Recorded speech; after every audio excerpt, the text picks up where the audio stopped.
بسم الله الرحمن الرحيم الحمد لله والصلاة والسلام على رسول الله وعلى آله وصحبه ومن والاه. Bienvenidos a nuestra última sesión, ¿no?, de esta serie Islam y Modernidad. Antes de empezar, os recomiendo encarecidamente que vayáis a www.adamacademia.com/crítico y hagáis el test de pensamiento crítico que os he dejado. Es una humilde herramienta para que las personas pongan a prueba, ¿no?, sus capacidades de pensar críticamente, ¿no?, y detectar argumentos equivocados. Y al terminar esta clase tendréis acceso, es decir, al terminar este test tendréis acceso a una clase sobre pensamiento crítico en el Corán. Muy bien, en el episodio anterior habíamos estado hablando de el musulmán en la facultad moderna y cómo se encuentra con una visión materialista que impregna muchas de las ciencias que estudia. Hoy quiero hablar de otra filosofía con la que el musulmán se va a encontrar a menudo en la facultad y en mucha de la cultura popular, y es importante que sepa de qué se trata, cuál es el origen de esta forma de ver las cosas y cómo puede influirle, ¿no? Porque también será un reto a nivel ideológico.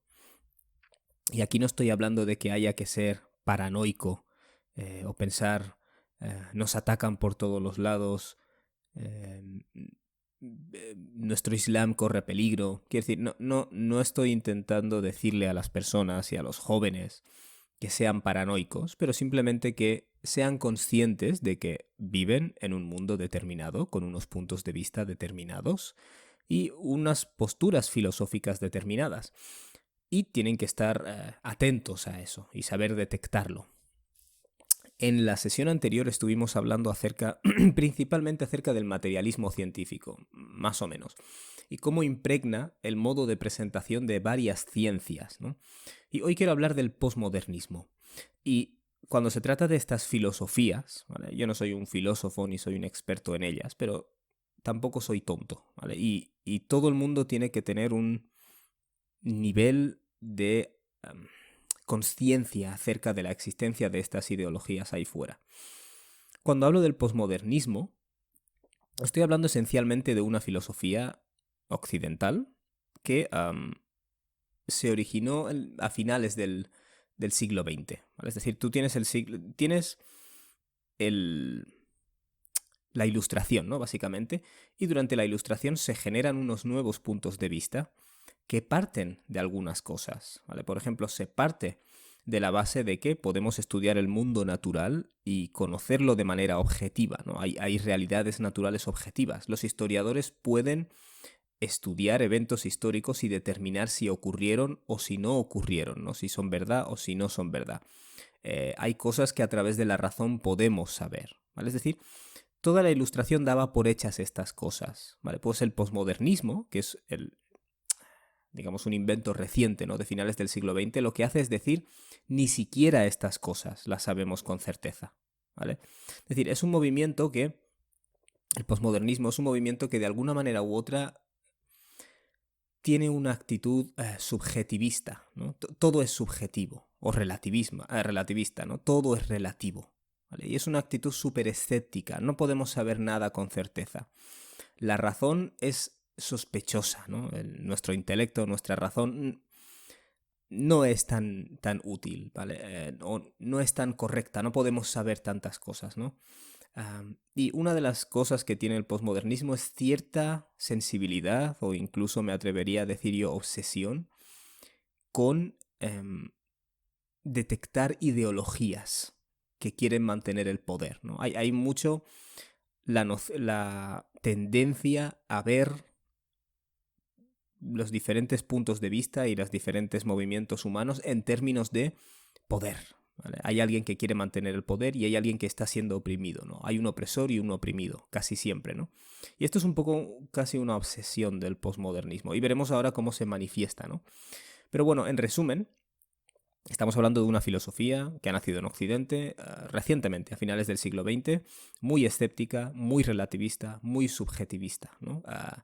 Pone muy en duda el hecho de que se puedan saber con certeza algunas cosas, ¿vale? De hecho, se pone en duda, en primer lugar, que exista una realidad natural objetiva, ¿vale? Todo lo que es objetivo no se acepta como tal, ¿vale? No existe una realidad natural objetiva.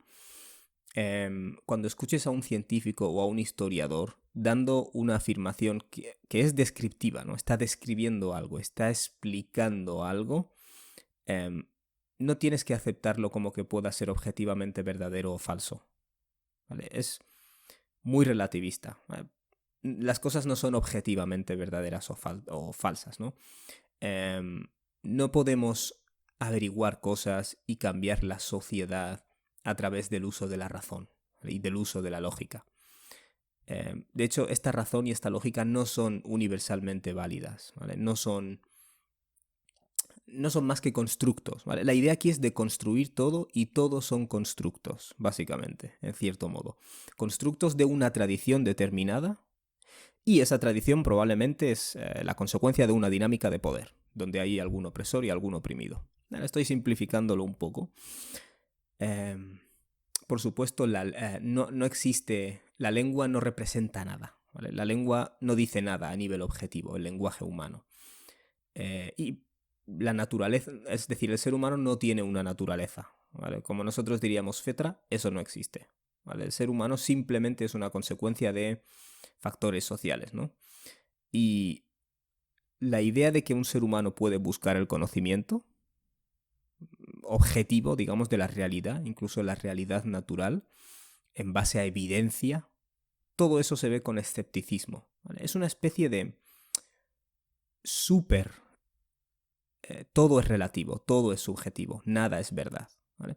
Y esto, interesantemente, el posmodernismo es una reacción a ideas occidentales anteriores, ¿vale? En otras palabras, con la Ilustración aquí dábamos por hechas algunas cosas, ¿vale? Podemos empezar a analizar textos religiosos, podemos empezar a estudiar el mundo natural para saber cómo funciona, podemos analizar el papel de determinados eventos históricos, es decir, podemos analizar las cosas y descubrir la verdad sobre las cosas, ¿vale? El posmodernismo es una especie de desenamoramiento con eso, que intenta decir, bah, no hay ninguna verdad sobre nada. Todo es tu verdad y es mi verdad, ¿vale? Todo depende. Y creo que existen ciertas contradicciones de las cuales hablaré ahora, ¿vale? Pero de alguna manera, casi todas las posturas o doctrinas del posmodernismo son formas de relativismo, ¿vale? Relativismo ético, relativismo epistemológico, ¿vale? Nada lo puedes saber con certeza, etc. Aunque no suelen llamarse relativistas, ¿no? Estas personas o las personas que siguen este movimiento, pero no hay afirmaciones objetivas acerca de la realidad, ¿no? Y generalmente, y esto es algo que llama la atención, es que cualquier discurso que exista en una sociedad, de manera prevalente, refleja los intereses de alguna élite dominante. ¿Vale? Existe un poco esa obsesión, ¿no? Básicamente, podríamos decir así. No hay una verdad, la lengua no define ninguna realidad, porque no hay realidad. ¿Vale? Justicia social, frases de este tipo, están redefinidas, ¿vale? Es decir, se puede moldear a cualquier cosa, ¿no? Básicamente, para muchas personas el hecho de que una niña tenga derecho a abortar es justicia social, ¿no? El hecho de que alguien se pueda cambiar de sexo, incluso alguien menor, es justicia social, ¿vale? Es decir, nada es fijo, podríamos decir así. Hasta la ciencia y la razón son sospechosas. Inevitablemente, generalmente el posmodernista es antirreligioso, ¿no? Y es contrario a cualquier afirmación de que hay una verdad en mayúscula, que se pueda expresar además, dado que la lengua no expresa nada real tampoco, ¿no? Y generalmente se ven las normas como algo opresivo que debe ser deconstruido. Tenemos que ver en qué sociedad se ha desarrollado esta norma y a quién favorecía, ¿no? Básicamente. Y ahora voy a ir más a lo concreto, ¿vale? Y por cierto, esta visión filosófica predomina mucho en ciertos sectores, ¿vale? Del mundo académico, no tanto quizás entre las personas que estudian ciencias naturales, porque generalmente quienes estudian las ciencias naturales parten de la base de que hay una realidad natural que se puede entender. En muchos casos quienes tienen esta postura están más en el ámbito, quizás ciencias sociales, humanidades, arte. Es muy común en el sector de la ideología de género. Es decir, el relativizarlo todo mucho, ¿vale? Todo lo moral. Y esta obsesión con la lucha de poderes, por ejemplo, ahí vamos a hablar directamente del tema del feminismo, por ejemplo. Y obviamente quiero dejar clara una cosa, como musulmanes, y de hecho mucha gente que defiende la razón y no es musulmana, gente que es irreligiosa, también reconoce que la razón tiene sus lagunas, que nuestra razón no es infalible, por supuesto, y que la ciencia no es infalible, ¿vale? Tenemos limitaciones. Todo eso nadie lo pone en duda, ¿vale? Pero tenemos una aspiración de conocer verdades, ¿vale? A través de la evidencia y a través del uso de razón. Algunas verdades serán más sólidas que otras, ¿vale? Pero es un exceso a la hora de relativizar y subjetivizar, ¿no? La postura posmodernista. Y hablando de la lucha de poderes, ¿no? Y del feminismo. De nuevo, podemos, muchos musulmanes, incluso estar de acuerdo en un feminismo esencial, ¿no? Podríamos decir el hecho de que los hombres y las mujeres tienen el mismo valor humano y el mismo mérito moral, ¿no? Etcétera, todas esas cosas. Pero luego hay como un feminismo un poco más extremo, que es el que viene a decir, no, los hombres y las mujeres son esencialmente lo mismo, son lo mismo. Tú a un niño, como tiene órgano reproductor masculino, le crías como un niño y le estás oprimiendo, porque no le estás dejando a él decidir lo que es, ¿vale? Eso es excesivo. Y luego, por supuesto, la obsesión con la lucha de poderes lleva a muchas personas a siempre señalar a los hombres como naturalmente opresores, ¿vale? Los hombres oprimen siempre a las mujeres, son algo así como depredadores, ¿no? Y, en fin, muchos jóvenes que pasan por esta ideología, bien sea a través del sistema educativo, muchos de ellos realmente hasta que no entran en la universidad no son súper... quiero decir, yo he hablado con personas que ya no saben ni lo que son, ni lo que es verdad, ni lo que es verdad, ¿vale? Y me atrevo a decir hasta que su identidad se ha vuelto más inestable. Les cuesta creer que haya valores fijos o valores universales. Y la propia noción de valores heredados, ¿no? O de tradición, les está empezando a sonar mal, porque se supone que eso es malo. Tradición, nada.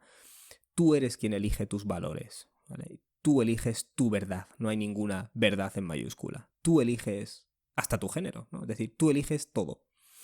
Y, insisto, mucha gente incluso que no es religiosa, pero tiene una tendencia hacia las ciencias naturales, ve que esto es problemático, porque realmente hay muchas cosas que científicamente no hay controversia, como diferencias entre los géneros, pero esta narrativa posmodernista pone todo eso en duda, ¿vale? Y mi forma de ver, porque esto es un producto filosófico occidental y reciente, y en mi forma de verlo, veo un poco a la cultura occidental popular y no tan popular,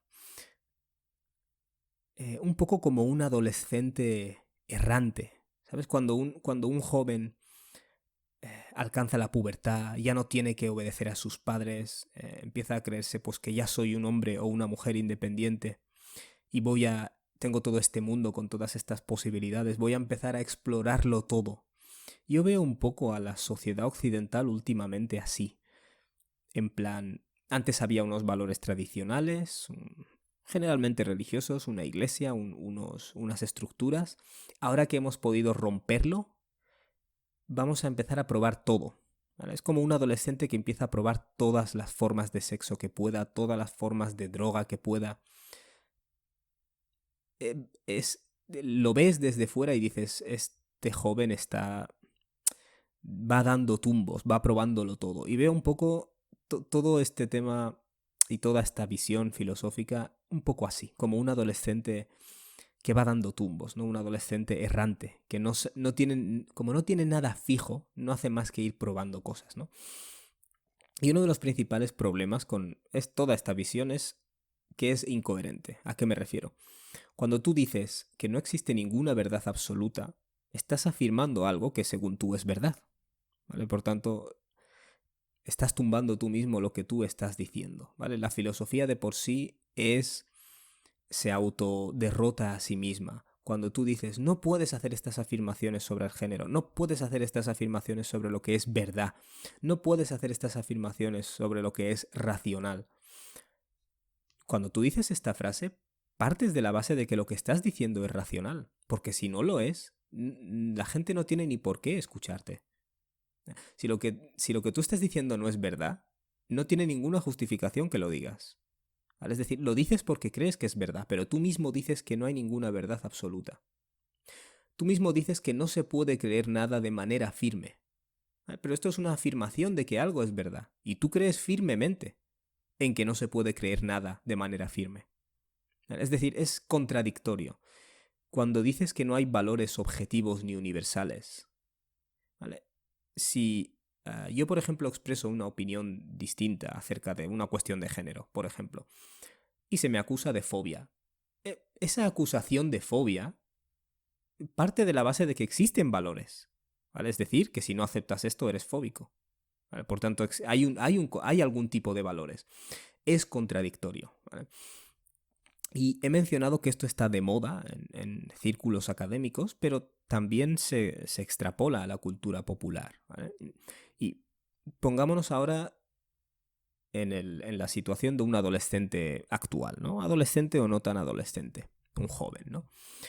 La mayoría de las cosas que ves en vídeos de YouTube, cosas que ves en Instagram, ¿no?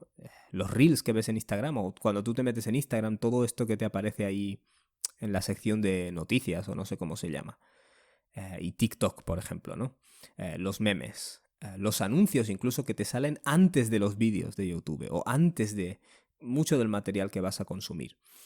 La gran mayoría de estas cosas son súper banales, ¿vale? Son súper venderte productos. Son muy... tiran mucho de la sexualización y son muy irreales, ¿vale? Y esto es algo que quiero subrayar. Se presentan escenas constantemente irreales. La vida de personas de una manera irreal, ¿vale? Es decir, son ideas que son construidas por la mente y que luego son representadas en este contenido que tú lo estás consumiendo todo el día. Sales a la calle y lo ves en anuncios. Te metes en un centro comercial, lo ves en anuncios.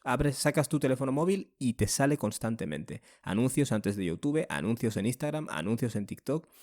El tipo de vídeos que la gente graba generalmente son sensuales, haciendo bailes, no sé, toda esta moda actual. Y ya no solo esto, sino programas, ¿vale? Programas de estos donde chicos y chicas se reúnen para ligar, ¿no? Tienes un tronista que escoge todas esas tonterías. Luego otros programas, por ejemplo, donde la gente hace citas a ciegas, ¿no? Y no solo eso, sino incluso las noticias, ¿vale? El sobreexceso de noticias. La cultura de las celebridades que es irreal, hasta en las revistas. Pero, insisto, las redes sociales lo han superado todo esto. Los jóvenes están mamando estas toneladas de medios y estas toneladas de contenido que se basa en lo irreal, en la irrealidad, ¿no? Digamos, y en una vida basada solo en satisfacer los deseos, ¿vale? Nada, y en esta vida falsa, nada es estable y nada es absoluto. Todo cambia. Los valores, cada fin de semana, a cambiarlos. La forma de vestir que se considera libre y moderna, cada fin de semana te la cambian. No existe nada que sea verdad. No existe verdad en mayúscula. No existe nada que sea estable, ¿vale? Y obviamente el problema de esto es que esta forma extraña de ver la existencia está en los medios de comunicación, naturalmente, y está presente en muchos académicos, ¿vale? Muchos académicos que creen que nada, y ahora intentaré tratar un poco más el tema académico, que nada es absoluto, nada es verdad, todo cambia, todo es maleable, todo es cambiable, y naturalmente esto presiona al mundo político. Quiero decir, en la política existen presiones de no hablar de determinadas verdades incambiables o fijas, porque eso ya es visto como tradicional, antiguo, es el opresor que quiere mantener su poder, etcétera, etcétera. Y quizás a nivel académico, una de las obsesiones con esta postura es deconstruir, ¿vale? Y ahora daré ejemplos de cómo creo que esto afecta al joven musulmán. que creo que también es extrapolable a alguien cristiano, por ejemplo, o a alguien judío, o a alguien que tenga algunos valores así más tradicionales. La primera cosa es la obsesión con deconstruir, ¿vale? Con tumbarlo todo. Cualquier cosa que se haya enseñado tradicionalmente que es verdad, hay que demolerla y demostrar que ni es verdad ni es mentira, simplemente favorecía a alguien en ese momento. Y de aquí viene la obsesión con tumbar las estructuras de poder, lógicamente. Y el relativismo, es decir, todo es relativo, nada es estable. Interesantemente, en el Islam existe cierto grado de no relativismo, pero tolerancia, digamos, ante la posibilidad de que las personas percibamos las cosas de manera distinta. Y interesantemente, en el Islam se hace una distinción entre las cosas esenciales, ¿vale? Los usul, que no son cambiables. Una palabra técnica es thawabit, cosas que son fijas, estables, ¿no? Digamos. Una palabra que en el mundo actual ya no significa nada. Y luego tenemos cosas que son secundarias, ¿no? Que son furu', en las cuales sí que cabe cierta diferencia de opinión, ¿vale? Entonces, lo que estoy intentando decir es que como musulmanes tampoco tenemos, y algunas personas pecan de eso, que reaccionar de manera extrema a toda esta locura relativista y empezar a decir que nada es relativo, todo es fijo, todo es incambiable. Eso vendría a ser el fundamentalismo islámico, ¿vale? El fundamentalismo islámico, mucha gente se vuelve extrema o fundamentalista cuando ve este relativismo, ¿vale? Porque le entra esa ansiedad, todo es cambiable. Entonces, de repente, nada es cambiable. Y eso también es un extremo. Por eso el musulmán tiene que estar alerta de los extremos siempre. El hecho de que es antirrazón, ¿no? Esta filosofía, eso choca frontalmente con el Islam. Y el Islam, naturalmente, no reconoce la infalibilidad de la razón humana. Pero la razón humana le sirve al humano para analizar las cosas y para llegar en muchos casos a saber la verdad de las cosas. Y curiosamente, en el Corán esto se aplica incluso a lo religioso, que técnicamente no es tangible, no puedes mesurarlo. Pero muchas de las cosas que creemos y hacemos, el Corán nos dice, si razonaras y te sobrepusieras a tu tradición, podrías llegar a concluir que es verdad o que no es verdad, ¿vale? Entonces, de nuevo, el Islam no rinde un culto a la razón como si fuera una divinidad, pero el otro extremo, ¿vale? Es negar que la razón te pueda llevar a ninguna verdad, ¿vale? O que no existan verdades objetivas, ¿vale? Estos puntos chocan frontalmente con el Islam y el musulmán lo tiene que tener claro. De hecho, en el Corán se dice que inna sharra ad-dawab, no me acuerdo del versículo exactamente.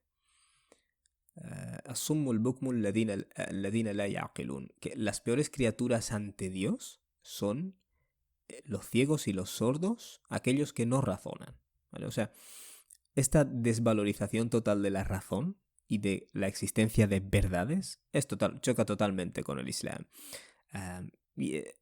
De hecho, es interesante porque si lees el Corán, se habla mucho de la verdad, de Al-Haq, y uno de los nombres de Dios es Al-Haq, la verdad. O sea, no se relativiza la verdad no es relativa, ¿vale? Por ejemplo, ¿Jesús era Dios o no? O era Dios o no lo era.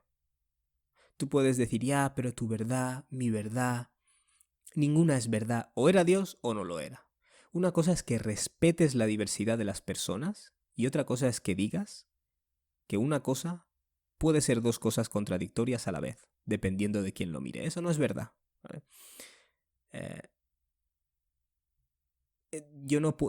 Una cosa no puede ser un triángulo y un círculo a la vez, ¿vale? Si uno te dice que es triángulo y el otro te dice que es un círculo, o uno de los dos se equivoca o los dos se equivoca, ¿vale? Otro punto problemático de esta postura, o de esta postura filosófica, es el antitradicionalismo, ¿vale? El abandono y la repulsa hacia todo lo tradicional. Y de nuevo, como musulmanes tampoco vamos a decir que todo lo que se ha heredado es bueno, ¿vale? Y de hecho el Corán llama en parte a la actividad crítica, digamos, hacia aquello que tu tradición te ha legado, ¿vale? Pero cuando aquí, y esto de nuevo es contradictorio, quiero decir, si tú me dices que no se tiene que seguir todos los valores tradicionales y no hay verdades objetivas. Estás haciendo una afirmación de algo que es verdad, pero luego me dices que las verdades son relativas. Es decir, si te paras a pensarlo no tiene mucho sentido. Pero bueno, valores tradicionales, ¿vale? Eso es algo que repugna bastante a la mente posmoderna. Por ejemplo, ideas como que la familia es el pilar de la sociedad y la familia está formada por un hombre y una mujer que tienen hijos. Hijos que son hombres y mujeres. Eso es aberrante para muchas personas, ¿vale? Todo esto fue construido, es un constructo que de alguna manera favorecía a alguien. ¿Vale? E insisto, ¿hay tabúes y cosas que deben ser deconstruidas? Sí. El problema aquí es que nada es estable, ¿vale? Es extrema, digamos, esta filosofía, en el sentido de que todas las ideas tradicionales sobre la sexualidad y la familia o el papel del hombre y la mujer, todas son constructos, mientras que eso no es así. Y obviamente esto choca y hace que esta filosofía sea totalmente contraria a las religiones, principalmente las religiones abrahámicas, pero no solo las religiones abrahámicas, quiero decir, el confucianismo tiene un gran énfasis en la tradición y que estudies tu tradición, que estés vinculado a tu tradición, ¿no? O otras tradiciones como el budismo o el taoísmo hacen mucho hincapié en el control del yo, el control de los deseos. Quiero decir, en cierto modo, esta ideología rompe con todo lo humano, si lo quieres decir así. Por supuesto, no hay ninguna moralidad objetiva. Y la idea es que el ser humano no tiene ninguna fitra, ¿vale? El ser humano no tiene ninguna naturaleza esencial cuando nace, ¿vale? Nacemos en blanco y es la sociedad y las luchas de poder en las que nos encontramos las que nos determinan totalmente. Claro, cuando un musulmán está en la facultad, especialmente en determinados sectores, ¿vale? determinadas facultades, literalmente, ¿no? Es decir, determinados ámbitos de estudio. Hay unas cosas que le hacen totalmente contrario a la moda, ¿no? Podríamos decir así. Si yo, por ejemplo, afirmo, mi religión es la verdad, eso es lo que yo creo, te dirán como que la verdad, no hay ninguna la verdad, ¿vale? Es relativo, ¿vale? Todo eso es relativo. Si piensas así, eres anticuado, eres tradicionalista, esto ya no se lleva, ya no tienes que hablar de la verdad, ¿vale? Cada uno tiene su verdad, etcétera, etcétera. Que por supuesto tú tienes que respetar lo que los demás creen que es verdad, ¿vale? Si alguien cree que, yo qué sé, la Tierra es plana, yo lo respeto. Pero no voy a decir que es relativo, ¿vale? Es empíricamente mesurable. Podemos hacer experimentos, análisis y saber quién tiene razón. ¿Vale? Y el posmodernista es escéptico sobre esto, aunque no les he preguntado a muchos de ellos si les parece que es relativa la esfericidad de la Tierra. Es decir, porque sé que llegaríamos a contradicciones, ¿vale? Es una filosofía que tiene contradicciones, pero bueno. Si tú dices que algo es inmoral, que está mal, se te atacará, especialmente si hablamos de cuestiones de sexo y de género, ¿vale? La puedes liar parda. Y esto lleva a muchos musulmanes, naturalmente, a decir, bueno, ¿quién soy? ¿Puedo ser musulmán y pensar así? ¿Dejo el Islam? ¿O intento recrear un Islam relativista? ¿Vale? Y ahora hablaré de personas que toman esa postura, ¿no? Pero algunos adoptan un Islam que es irreconocible. ¿Vale? Es decir, si pusieras a uno de los sahaba a conversar con esta persona, probablemente ese sahabi, es decir, ese compañero del profeta ﷺ, pensaría, pero tú eres musulmán, o sea, eres muslim. En fin, y hay musulmanes, ¿vale? Y quiero decir, esto no me lo invento, ¿vale? He conversado con personas que pasan por esto y empiezan a pensar y a decir este tipo de cosas, ¿vale? Te dicen, bueno, tu verdad y mi verdad no son lo mismo. ¿Vale? Le dices, esta cosa es haram. No, bueno, eso es relativo. No hay una forma sola de verlo. No hay una verdad objetiva, eso no existe. Estamos aquí como seres humanos con un fin esencialmente moral y somos criaturas pensantes que serán llevadas a cuenta. Te dicen, no, bueno, eso es lo que creemos, ¿no? Alhamdulillah, somos musulmanes, pero no hay que ser dogmático, ¿vale? Empiezan a relativizar las cosas más esenciales, ¿vale? Y una de las cosas que llama la atención es esta obsesión de deconstruir. El musulmán que a veces pasa por esto, la empieza a aplicar al Islam. Porque al fin y al cabo, quieras o no, te influye. Y empiezas a decir, bueno, ninguna interpretación de un texto debe ser privilegiada. Vale, esto es algo que el posmodernismo tiene como una de sus doctrinas. Ninguna interpretación de un texto debe ser privilegiada por otra. En otras palabras, yo tengo el Corán, ninguna interpretación vale más que otra. E insisto, de nuevo, como musulmanes, tenemos que adoptar una postura intermedia, ¿vale? Porque tenemos usul, tenemos cosas que no son tocables. De hecho, Dios mismo dice en el Corán que hay versículos que son muhkamat, son definitivos. O sea, no están abiertos a que hagas interpretaciones sobre ellos, ¿vale? Eso lo tenemos que tener en cuenta. Pero luego hay otros que son mutashabihat, ¿vale? Están abiertos a interpretaciones varias. Y parte de la tradición islámica es aceptar esa diversidad de interpretación. Y es cierto que cuando alguien viene e intenta decirte que cada versículo tiene solo una interpretación final, eso es problemático y no es tampoco nuestra tradición islámica en este caso. Pero, por otro lado, muchas personas influidas por este deconstruccionismo obsesivo, lo que te dicen esencialmente es que el Corán no dice nada, ¿vale? El Corán dice lo que la persona quiere que diga, en cierto modo. Y esto es algo en lo que naturalmente cayeron cristianos antes de nosotros. Y debo decir que el caso del cristianismo y el islam es distinto. Hay una diferencia, ¿vale? Que es que cuando intentas deconstruir, digamos, el Nuevo Testamento o la Biblia, lo puedes deconstruir con efectividad, en el sentido de que estos evangelios son anónimos, ninguno de los autores de los 27 libros del Nuevo Testamento fue testigo ocular de Jesús, algunos de estos textos no se compusieron se compusieron esencialmente décadas después, ¿no? Las epístolas de Pablo, pues al menos cuenta, entre 20 y 30 años después de Jesús, y el autor no conoció a Jesús, al Jesús histórico. Los autores de los evangelios no conocieron a Jesús y escribieron en una lengua que es el griego koiné, que no es la lengua de Jesús. Quiero decir, no es difícil de construir. Todo esto se intenta aplicar al Islam. Claro, el Islam es bastante distinto, porque tenemos una escritura fijada en vida del profeta, básicamente. Pero existe como una obsesión de que no, a toda costa tenemos que deconstruir. A toda costa. Y cuando hablas con alguien influido por esta filosofía y le dices, no, de hecho, si te basas en los hechos históricos, el Corán no lo puedes deconstruir, porque es atribuible a Muhammad desde una perspectiva histórica y objetiva. Lo que te responden es, no existe lo histórico ni existe lo objetivo.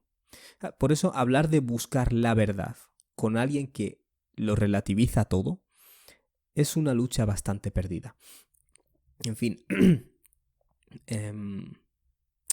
hace un tiempo escuché, hay particularmente un erudito cristiano del Nuevo Testamento. Tengo a varios a los que suelo escuchar y leer, y uno de mis preferidos es Dale Martin, D-A-L-E Martin, que de hecho yo escuché algunos de sus cursos sobre el Nuevo Testamento y tal, y ni siquiera me había percatado de que fuera cristiano. Y en una ocasión en un vídeo le oí decir, ¿no? Él es cristiano, básicamente, y claro, ¿cómo puedes compaginar toda la crítica que ha desmantelado, ¿no? Digamos que todos estos textos que sigues fueron hechos por gente que no conoció a Jesús. Y claramente ves que los autores de los 4 evangelios tienen teologías distintas. Y los evangelios que se descartaron, se dejaron de lado, porque no cuadraban con el intento de crear un canon coherente, ¿no? Una teología coherente. Y básicamente se le preguntaba por algunos textos específicos. Y lo que respondía él es, el texto dice lo que el lector piensa, ¿vale? El texto no dice nada en sí. No hay ninguna lectura correcta. Y obviamente Del Martin reconoce ser posmodernista, ¿vale?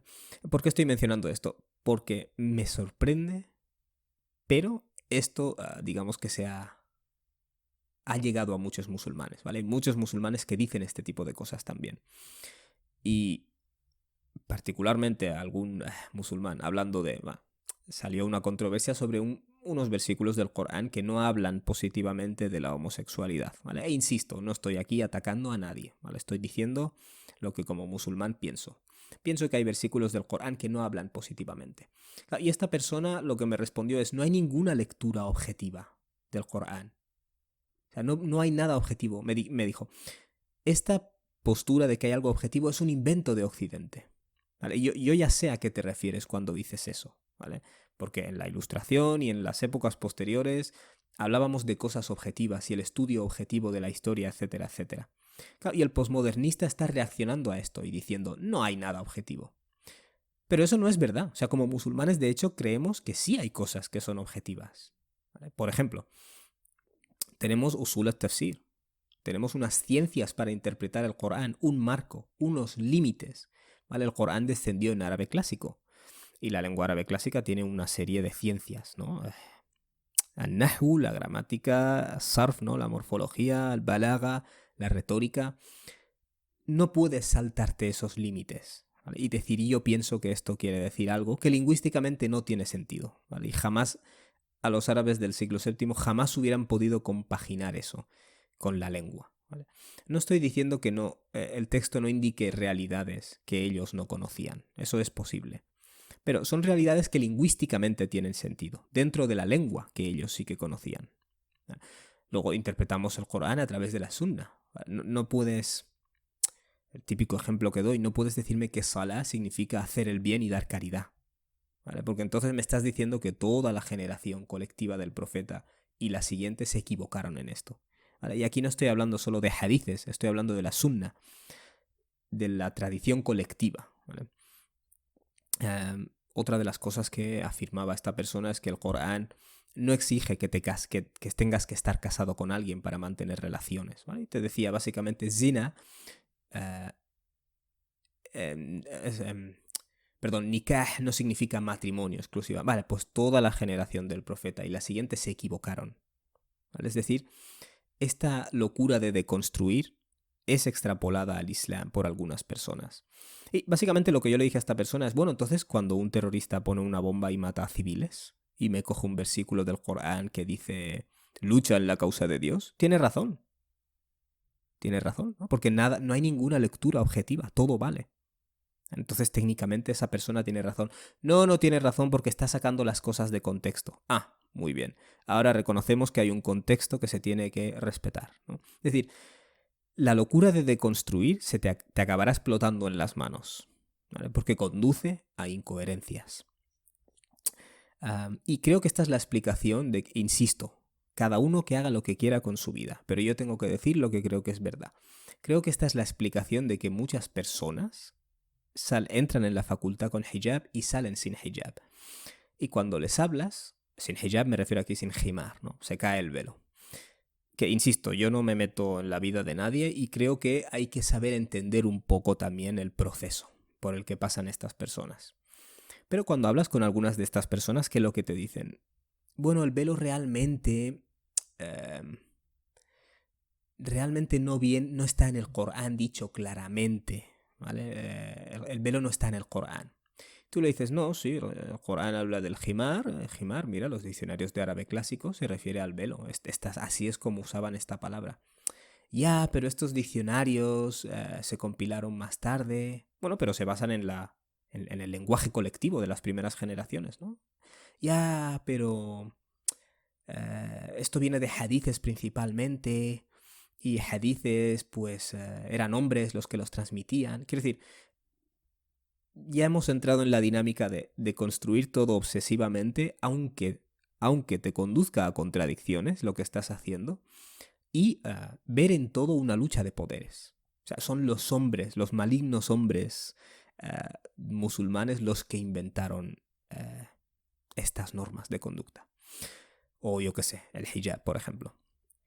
E insisto, ¿significa esto que tengamos que seguir todo lo que la tradición islámica nos enseña sin ser críticos? No, y de hecho, la inmensa mayoría de mis maestros jamás te dirían eso, que sigas de manera no crítica. Yo he estudiado fiqh, jurisprudencia, con maestros musulmanes que en determinados puntos de su libro de texto te dicen, textos tradicionales, te dicen, mira, este punto en particular es porque este autor era de esta escuela y nació en esta sociedad, ¿vale? Pero esto no es ni mucho menos algo objetivo, ¿no? O algo indiscutible. Quiero decir, el hecho de ser crítico es algo que está incluido en la tradición islámica y tiene que seguir así.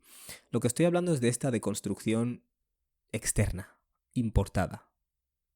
posmodernista que ni siquiera es rigurosa desde una perspectiva científica e histórica, porque además, entre otras cosas, no creen ni siquiera que exista ninguna posibilidad, ¿no?, de ser rigurosos de manera científica e histórica. Todo es lo que tú quieres. Tú lees el Corán y tú lo entiendes a tu manera espiritual, ¿vale? No hace falta ni que sigas normas ni que creas que algo está permitido o prohibido de manera objetiva. Todo eso no existe, se rompe, ¿no?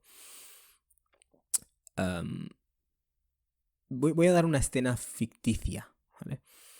Si yo soy un estudiante musulmán que expreso, yo qué sé, que creo que la homosexualidad es haram, ¿vale? Pero esto no significa que tengas que maltratar, ni perseguir, ni nada a las personas homosexuales. Y yo qué sé, imagínate que lo intentas incluso suavizar y edulcorar. Mira, el alcohol es haram, está prohibido, pero yo respeto a la gente que bebe. ¿Vale? Da igual lo que intentes hacer. Se te va a llamar fóbico, opresivo, tradicionalista. Lógicamente eso a mí me va a conducir a un miedo. ¿Vale? Me conduce a un miedo. Si yo digo que el hombre y la mujer no son lo mismo, ¿vale?, valen lo mismo, tienen el mismo valor humano, pero biológicamente hay distinciones y lógicamente tenemos tendencias distintas que afectarán a los roles que adoptaremos en la vida. Me van a acusar de ser fóbico. ¿Vale? Si yo digo que un hombre embarazado no existe, ¿vale?, esta idea de que si una mujer trans es un hombre y tienes que aceptar que es un hombre, no puedes decir que no es un hombre, porque entonces eres fóbico. Claro, si este hombre, entre comillas, se queda embarazada o embarazado, técnicamente es un hombre embarazado. No puedes decir que los hombres embarazados no existen, porque entonces eres fóbico. Si un hombre... perdón. Si esta mujer, ¿vale?, trans se convierte en hombre, entre comillas, y menstrua, es un hombre que menstrua, ¿vale? Tú no eres quien para decir que un hombre no puede menstruar o no puede quedarse embarazado. ¿Vale? Si tú dices, no, si esta persona menstrua o se queda embarazada es porque es una mujer, no es un hombre. Como digas eso, fóbico, tradicionalista, opresor, este hincapié en opresores y oprimidos, ¿no?, donde el que piensa diferente a menudo es un opresor, ¿vale? Y se tira mucho del ataque, curiosamente, de la descalificación, ¿no? Eres anticuado, eres fóbico, eres tradicionalista, etc. Claro, un musulmán, como no tenga claras sus ideas y tenga una base sólida, puede acabar muy mal. Insisto, no digo esto para incitar a la paranoia, pero la persona tiene que saber claramente, vivo en esta sociedad, en esta época, hay estas ideas. Y tengo que tenerlo muy claro. Y el musulmán tiene que saber decir, lakum dinukum waliya din, pues muy bien, tú tienes tu forma de ver las cosas, tu din, y yo tengo el mío. No tengo por qué sentirme presionado cada vez que resulto ser diferente. ¿Por qué? ¿No? En fin. No hay mucho más que tenga que decir. Lo que recomendaría a los jóvenes musulmanes que van a pasar por estas facultades es que lean mucho sobre historia, que lean sobre la modernidad, que lean sobre el posmodernismo para entender de dónde viene el mundo en el que están, ¿vale? Y afortunadamente hay muchos libros escritos por musulmanes que básicamente te ayudan a identificar, especialmente en la lengua inglesa, ¿no? Desafortunadamente en castellano no hay mucho. Pero mucha gente que llega a este nivel, de hecho, se maneja leyendo algo de inglés. Y creo que es bueno leer algunos de estos libros. Inshallah algún día haré algún vídeo recomendando vídeos o algo, si Dios quiere, ¿no? Pero pienso que tienes que tener una base decente en la tradición islámica. Hay muchos programas de introducción a los estudios islámicos en inglés, programa fundacional o básico. En castellano hay uno, hay varios institutos, ¿no? Instituto Andalucía, si no me equivoco. Adam Academia, hacemos un curso de estos. Pero creo que tienes que tener una base en el Islam antes de lanzarte a determinados niveles del mundo académico de hoy, ¿vale? Y por supuesto, te recomiendo que borres las noticias. No mires las noticias, ni las sigas en el móvil. Están totalmente inmersas en narrativas ideológicas. Así que simplemente toma las medidas, nada más. Sé listo, lee, aprende sobre este tema. ¿Vale? Y así no se te engañará con facilidad, punto. No hay mucho más realmente. Y quizás como último apunte, quiero dejar lo siguiente. Muchos musulmanes se quieren posicionar políticamente, ¿vale? Yo ni voy a hablar de política ni me voy a posicionar. Pero muchos musulmanes tienen este dilema, ¿no? ¿Qué es lo más correcto islámicamente, entre comillas? Porque siempre queremos islamizarlo todo, ¿no? ¿Qué es lo más correcto? ¿Ser de derechas o ser de izquierdas? ¿Vale? Y mi respuesta a eso es: donde esté la verdad, es donde tienes que posicionarte. Muchos musulmanes asocian a la derecha, o asocian, sí, a la derecha esta imagen, ¿no?, de católicos intolerantes que aún creen que los musulmanes adoran a un dios diferente llamado Alá, y que los musulmanes son muy violentos y nosotros tenemos unos valores morales muy avanzados. Es decir, gente de esta que todavía se cree la propaganda de las cruzadas en pleno siglo XXI. ¿Y qué hacen muchos musulmanes? En reacción a esta imagen, ¿no?, digamos, de la derecha, se alían a la izquierda. Yo no voy a decirle a nadie lo que tiene que hacer. Lo único que digo es que como musulmanes, y esto sí que es una cuestión islámica, tenemos que reconocer la existencia de extremos en todas las direcciones, ¿vale? Es decir, tenemos en la derecha tenemos este extremo de gente súper intolerante, súper tribalista, súper primitiva en su forma de pensar, ¿no? Nosotros versus ellos, los musulmanes violentos, nosotros avanzados. Como he dicho, a menudo son católicos de extrema derecha. Pero luego en la izquierda también tienes extremos, ¿vale? En la izquierda más extrema hay mucho relativismo moral. Hay algunos entendimientos del feminismo que son reaccionarios, ¿vale? Es decir, no son un feminismo sano, ¿no?, como hemos mencionado antes, sino que son extremos. La lucha social para muchas personas es que incluye que si tu hijo te dice que se siente mujer y tú le dices, no, eres un niño, puedes ser culpable de un delito. Para muchas personas de izquierdas extremas, ¿no?, podríamos decir, esto es justicia social.